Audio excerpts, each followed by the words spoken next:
welcome back to our channel. Today I want to talk about something very close to my heart, the teacher as a profession. I recently read a few powerful essays that really made me reflect on the role of the teacher in our society, and I love to share my thought with you. Teaching is often called as a noble profession, and for good reason.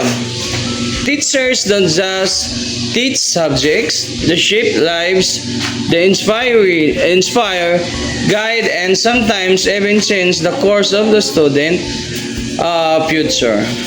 One article I read described teaching as a calling, not just a job. What struck me most was how much is expected from the teacher.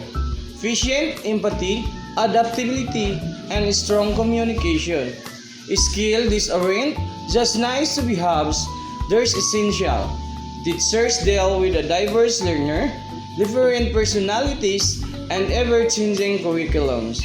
It is a profession that demands constant growth and learning. Of course, teachers in easy, long hours, limited resources, and emotional stress part of the package.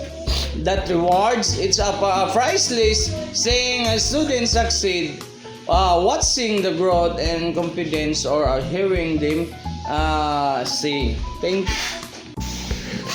One essay mentioned not too more from the Super 30 and Siva Subravinya Liar, the teacher of Dr. APJ Abdul Kalam. These educators didn't just teach, they transform lives. The teachers can be powerful agents of change. Reading this essay made me appreciate the teacher even more. They're not just professionals, they're mentor, roles models, and sometimes even a second parent. I think we all that one teacher who made a difference in our lives. For more, it was a personal story of the teacher's name. So, if you are thinking about becoming a teacher, or if you are already one, thank you. You're doing the most important jobs in the world. And to all the students out there, don't forget to thank your teacher. They deserve it. If you enjoyed this video, give it a thumb up, share it with your favorite teachers, and don't forget to subscribe for more inspiration content.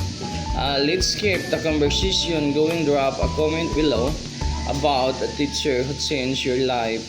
See you next time.